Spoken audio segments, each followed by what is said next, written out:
Shalom, selamat sore.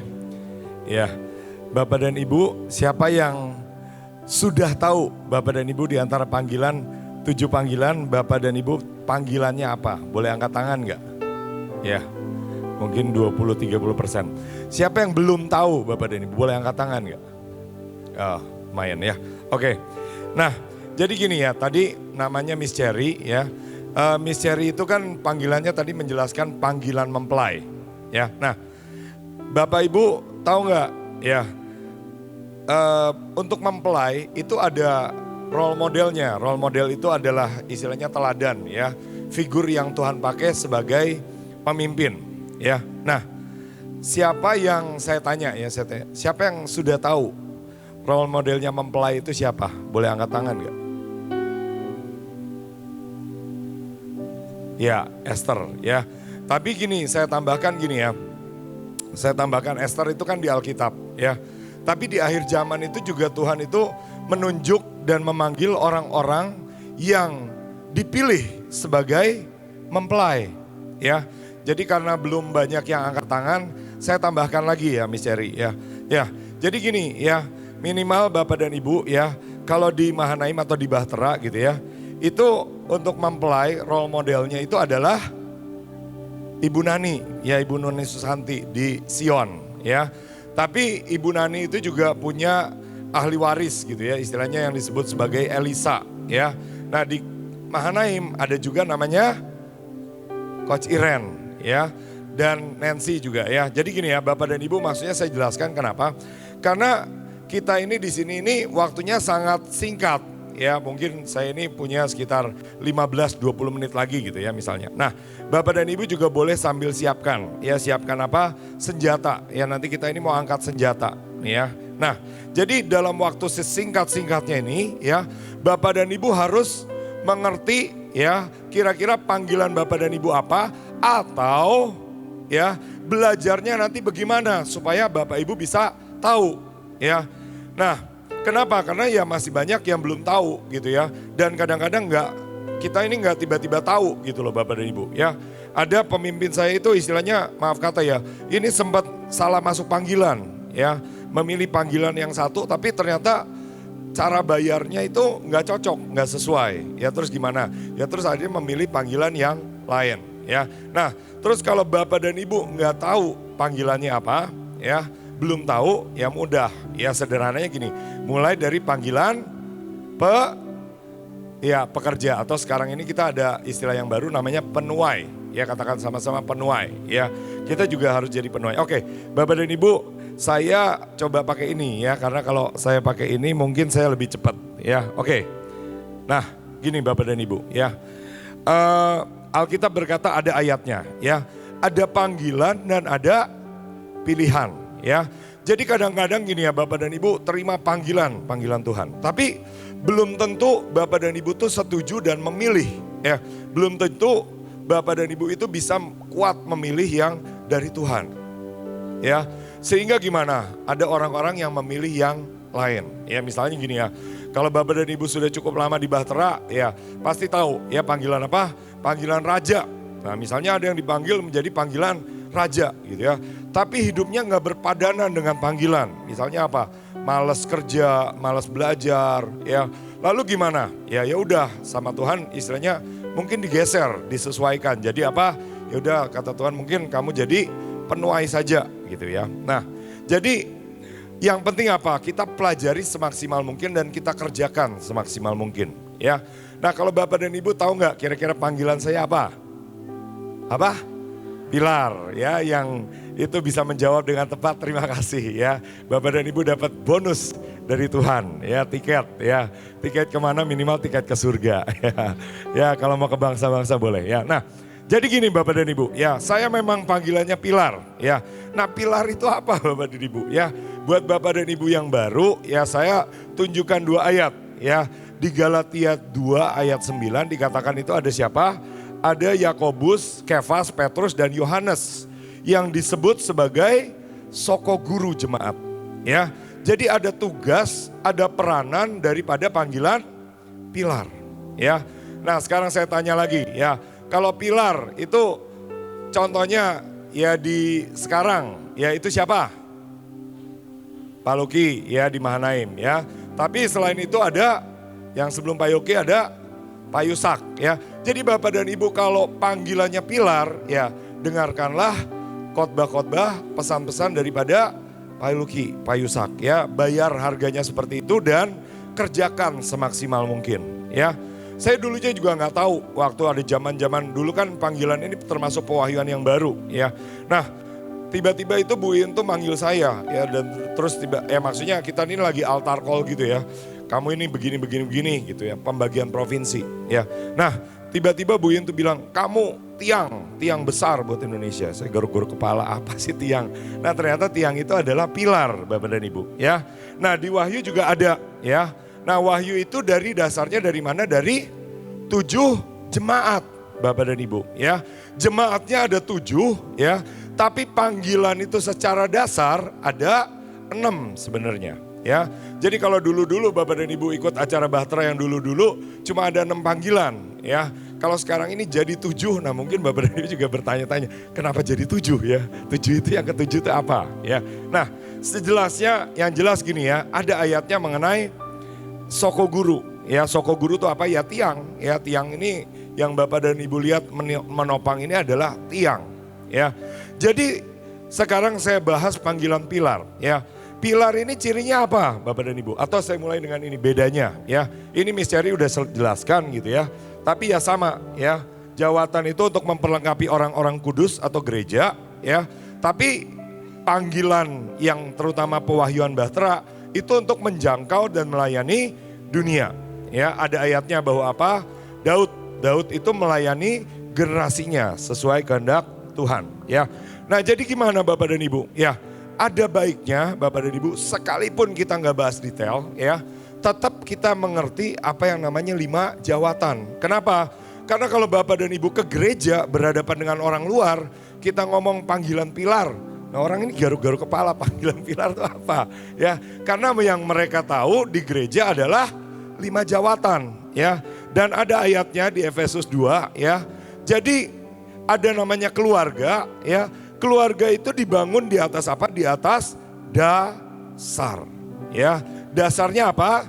Bukan iman Bapak dan Ibu. Kalau iman itu lagu ya. Tapi dasarnya adalah para rasul dan para nabi. Katakan sama-sama para rasul dan para nabi ya. Jadi ini penjelasan tetap penjelasan 5 jawatan ya.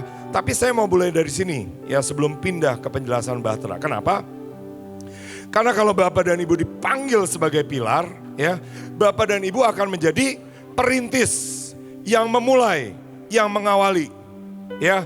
Sehingga Bapak dan Ibu kalau balik ke kota Bapak dan Ibu jangan heran. Kenapa? Karena kalau rasanya pilar itu jadi rasanya sendirian. Ya, kita ngomong Bahtera tuh begini-begini, orang tuh garuk-garuk kepala, orang tuh aneh. Ada nggak yang pernah merasakan seperti itu? Boleh angkat tangan nggak? Ada ya, seenggaknya beberapa ya. Nah jadi gini Bapak dan Ibu ya, kalau Bapak dan Ibu ternyata panggilannya pilar, perlu pelajari panggilan rasul dan para nabi. Kenapa?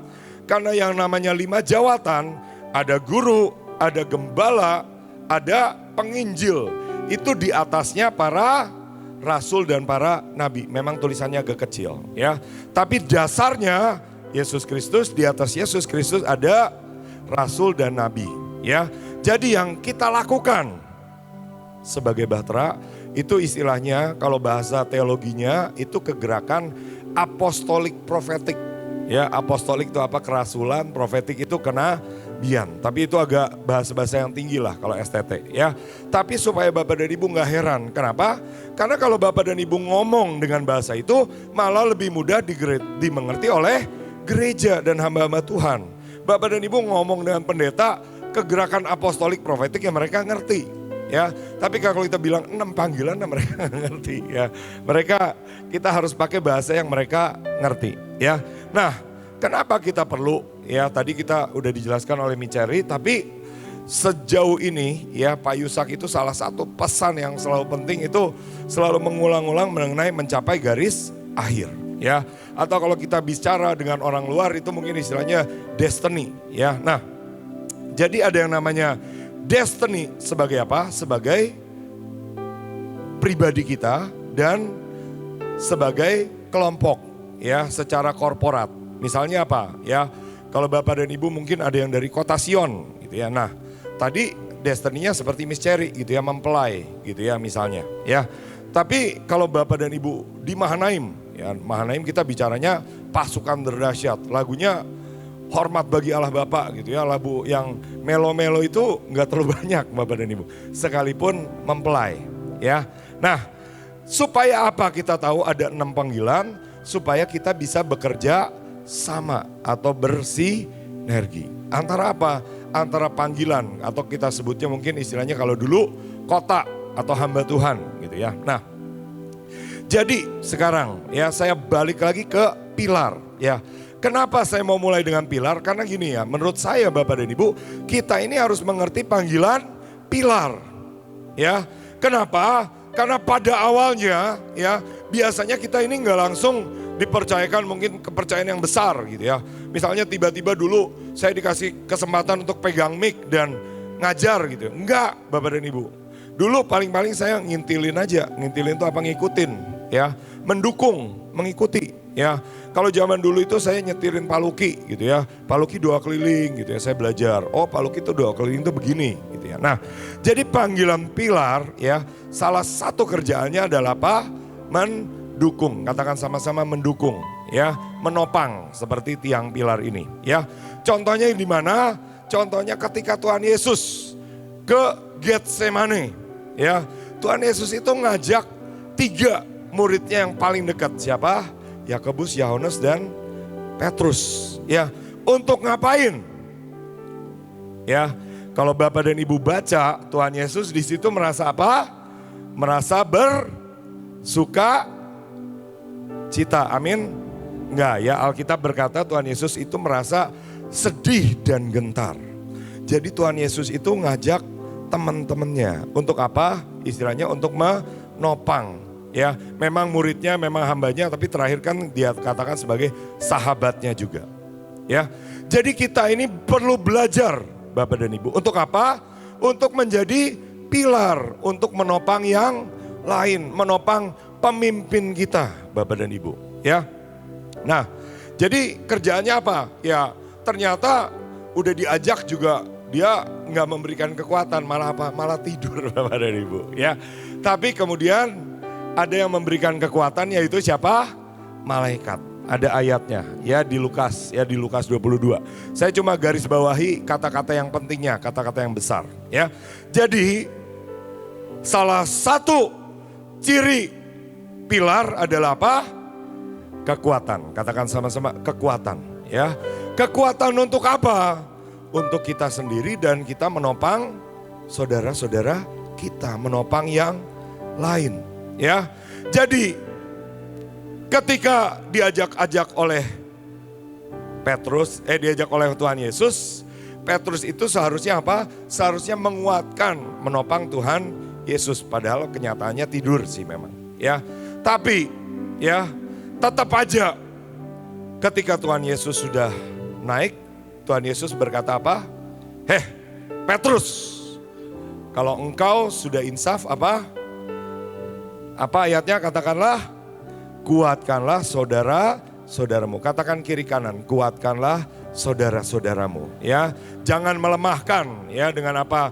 Dengan iri hati, nyinyir, kecewa, marah. Ya, kuatkanlah saudara-saudaramu. Ya, misalnya apa? Udah ada yang mau pulang. Ya, misalnya apa? Aduh, saya nggak tahan, retretnya panas. Ya, atau nggak tahan, kamar mandinya ngantri gitu ya. Atau makanannya mungkin seperti begini gitu ya. Tapi kamu ini pahlawan, ayo kuatkan ya sampai selesai, sampai tanggal 9. Siapa yang mau selesai sampai tanggal 9 ya? Ya nggak apa-apa kalau mau yang harus pulang duluan ya karena tiketnya dan lain sebagainya ya. Mungkin besok juga ada yang kerja ya nggak apa-apa ya. Tapi jangan karena menyerah Bapak dan Ibu. Jangan karena apa? Nggak kuat mencapai garis akhir ya. Nah, jadi tugasnya apa Bapak dan Ibu sebagai pilar? Ya. Pilar itu peranannya salah satu selain menemani, mendukung ya berdoa, syafaat. Ya contohnya apa? Ada ayatnya waktu itu Petrus itu sudah dituntut ya. Tetapi Tuhan Yesus berkata apa? Tuhan Yesus berkata apa? aku sudah berdoa untukmu, Petrus. Ya, jadi ini beberapa ciri. Ya, cuma saya nggak bahas, ya, nggak bahas terlalu detail. Cuma yang penting Bapak dan Ibu ambil aja. Kenapa? Karena gini, Bapak dan Ibu, di satu sisi kita harus menjadi pilar, ya, mendukung, dan nantinya kita ini tetap harus belajar menjadi pilar, yaitu apa? Mendukung generasi selanjutnya. Ya, jadi contohnya apa? Contohnya sekarang, misalnya apa? Bu Iin, ya, Bu Iin itu mendukung generasi berikutnya, ya. Sudah mulai istilahnya nggak Bu Iin terus gitu ya. Ya, nah itu menjadi pilar, ya. Nah, jadi kira-kira cirinya apa sih? Ya, sekarang saya mau tanya, ya. Setelah mendengar penjelasan ini, siapa yang merasa panggilannya pilar? Ya, boleh angkat tangan. Oh, sedikit ya. Memang pilar itu memang sedikit, ya. Kemampuannya juga tidak seberapa, ya. Nah, jadi biasanya ciri-cirinya itu punya hati Bapa, ya, bisa menerima, ya, punya, ya, ada hak kesulungan lah, tapi itu nantilah ya. Dan biasanya apa? Biasanya pilar itu stabil, ya, konsisten, ya, tekun gitu ya istilahnya. Seperti Pak Luki, seperti Pak Yusak, ya. Dan sering kali ya menurut saya pilar itu dipanggil untuk apa? Dipanggil keluar. Seperti apa? Seperti Abraham. Abraham itu tidak terus-menerus tinggal di keluarganya, tapi dia dipanggil keluar. Tinggalkanlah keluargamu. Ya. Jadi misalnya seperti apa lagi? Seperti Yusuf. Yusuf itu harus meninggalkan, ya. Kalau Bapak dan Ibu baca penjelasan mengenai panggilan, ya, Yusuf itu pekerja. Memang Yusuf banyak kerjanya, ya. Tapi di satu sisi Yusuf tetap berperan sebagai pilar yang menopang negara Mesir, bahkan menopang seluruh dunia, ya. Saya sebutkan saja contoh-contohnya, ya. Tadi kita sudah bahas mengenai Abraham, mengenai Petrus, ya, mengenai Daniel. Hah? Oke. Aduh. Ya, waktu saya 5 menit. Ya, oke, baiklah, ya. Terus ada Yosua. Ya, siapa yang diberkati? Siapa yang masih mau lanjut? Wah, itu tekniknya Pak Luki, ya. Kemarin Pak Luki pakai teknik seperti itu, ya. Cuma saya nggak enak juga, ya, istilahnya, ya. Jadi gini Bapak dan Ibu, ya, saya selesaikan sebentar saja. Saya berikan beberapa referensinya, ya. Contohnya apa? Contohnya, ya, perasaan saya baru sebentar, ya. Ini yang tadi, ini Bang Holmes, maaf ya Bang Holmes, ya. Tapi ya Yosua. Ya, Yosua mendukung Musa, Elisa mendukung Elia, ya. Nah, ini referensinya, ada kuesionernya, ada buku-bukunya. Nanti lihat aja ya, saya nggak sebutkan. Nah, ini ada dasar-dasarnya, saya juga nggak sebutkan lagi. Nah, tapi gunanya apa? Pakainya gimana? Ya, jadi kalau biasanya, ya, sekarang ini kita berdoa di mana? Ini itu kita berdoanya 7 panggilan. Ya, 7 panggilan itu urut tua. Ya, urut tua itu mulai dari apa? Mulai dari hamba Tuhannya, Pak Yusak. Ya.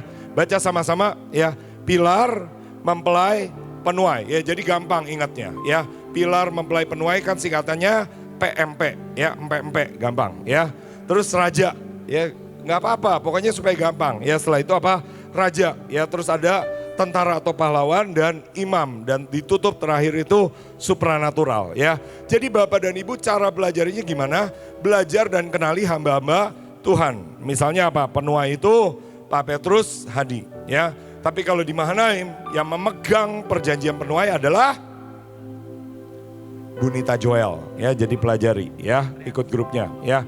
Nah, ada ayatnya, ada imamat dan rajani, nggak mungkin saya ulang, ya, kita lewat-lewat aja. Tapi ini ada contohnya di Alkitab, ada Samuel, Harun, Zakaria dan Ayub. Menurut saya ini berperan sebagai imam, ya. Ini cirinya nggak mungkin saya bahas lagi. Dan sekarang raja, ya, raja udah dibahas oleh Micari. Tadi berperang dan menjarah, memimpin dan mengatur. Nah, sekarang saya tanya, kalau di Bahtera, role modelnya raja itu siapa? Pak Petrus Agung, ya. Dan yang sekarang memegang perjanjian raja adalah, ya, Yosua, ya. Nanti Bapak dan Ibu bisa belajar, ya. Terus tadi penuai udah saya jelaskan, ya, harus bekerja keras, ya. Jadi siap apa? Kalau penuai itu istilahnya tulangnya dibanting-banting, ya, banting tulang. Karena penuai harus bekerja keras, karena bekerja keras. Ya udah. Nah jadi gini Bapak dan Ibu, karena saya mengerti Bapak dan Ibu juga nggak bisa lama ya. Peace tuh, saya udah cepet-cepetin ya 5 menit. Nah, jadi saya ini memberikan apa? Memberikan QR code aja ya. Bapak dan Ibu yang masih mau lanjut, misalnya terhubung gitu ya, mau belajar lagi, nanti kita semaksimal mungkin kami akan berusaha ya. Jadi itu WhatsApp-nya ya. Jadi tadi udah dibahas oleh Miss Cherry ya. Nah, tapi yang mungkin saya ambil waktu jelaskan sedikit saja adalah panggilan supranatural. Kenapa? Karena Bapak dan Ibu rasanya kalau udah di Bahtera udah tahu yang 6 ya. Dan kalaupun nggak tahu bisa cari referensinya ya. Tapi siapa yang tahu ini mengenai panggilan supranatural ya. Nah ini ada kuesionernya, mungkin Miss Cherry yang buat ya. Jadi saya tulis di sini, tapi nggak usah ini, nanti Bapak dan Ibu scan aja. Nah, tapi saya tutup, beneran saya tutup, ya saya tutup. Ya saya tutup, ya habis itu kita angkat senjata dan nyembah. Ya, nah jadi Bapak dan Ibu, ketika Pak Daniel meninggal ya, saya itu dikasih penglihatan ya. Penglihatannya itu menurut saya itu agak aneh ya. Sampai saya itu garuk-garuk kepala karena Tuhan itu cuma ngasih saya penglihatan ya. Tanpa penjelasan. Saya tanya maksudnya apa? Tuhannya diam. Diam berapa? Diam 1000 bahasa. Ya saya nggak tahu Tuhan bisa berapa ribu bahasa. Pokoknya Tuhan diam, nggak menjelaskan. Nah singkatnya gini Bapak dan Ibu ya. Di penglihatan itu saya lihat itu ada barisan imam yang berjalan ke arah barat meniup shofar ya. Dan singkat cerita saya mengerti ada yang namanya panggilan imam yang memintakan ampun, mengetakkan talit dan berperang. Karena saya lihat itu menghadap ke tembok Yeriko. Ya. Dan di belakangnya Bapak dan Ibu, saya tuh lihat barisan mempelai. Ya. Dan di penglihatan saya itu agak aneh. Saya lihat itu mempelai itu jalannya mundur. Ya. Dan nari-nari pakai buke. Ya buke bunga gitu ya. Nah saya gambarkan seperti ini ya, tapi jalannya mundur ya. Nah jalan mundurnya maaf ke sini. Oh benar-benar ke sini ya. Nah terus yang ketiga terakhir ya, saya itu melihat di sini ada matahari yang terbit, yang naik, terbang ya. Dan saya mengerti apa? Bahwa ini yang disebut dengan panggilan supranatural. Kenapa Bapak dan Ibu? Karena supranatural ini tanda kutip istilahnya bisa terbang. Ya, bukan berarti ini kurang gitu ya Bapak dan Ibu. Cuma ya Bapak dan Ibu yang mau masuk panggilan supranatural harus belajar banyak sisi. Untuk apa? Untuk berperang dan menghabisi kegelapan. Sehingga apa? Sehingga saya cuma tulis satu hal aja ya. Katakan sama-sama, impossible is nothing. Kenapa? Karena kalau ada kegelapan, ketika Bapak dan Ibu punya panggilan supranatural, Bapak dan Ibu harus membalikan keadaan dan berkata ini ada terang. Ketika ada musuh dan kuasa gelap, Bapak dan Ibu harus membalikannya menjadi terang. Amin Bapak dan Ibu ya. Maaf saya nggak bisa jelaskan panjang juga ya. Kenapa? Karena apa? Karena ini ada sisi peperangan, ada sisi penuaian, ada sisi-sisi yang lain ya. Oke Bapak dan Ibu, kita benar-benar tutup ya. Sekarang Bapak dan Ibu saya undang untuk bangkit ya. Kita mau tarik ya dengan apa? Saya undang Bapak dan Ibu tidak ada yang diam ya. Tapi berbahasa roh, bukan sekedar keras, tapi yang kuat. Supaya apa? Supaya kita ini bisa masuk ke panggilan kita Bapak dan Ibu ya. Jangan sampai apa? Jangan sampai kita terhambat ya dengan apa? Dengan beban dan dosa. Bapak dan Ibu yang dipanggil sebagai raja, tapi misalnya pelit Bapak dan Ibu. Wah ini gak berpadana dengan panggilan ya. Kita tunggu sebentar, tapi boleh mulai itu lagunya supaya kita tutup ya. Kita tutup dengan kita angkat dan kita terima senjata ya. Saya kebetulan kali ini saya terima senjatanya mahkota. Mahkota ini biasanya untuk raja ya, bicara mengenai hikmat dan otoritas.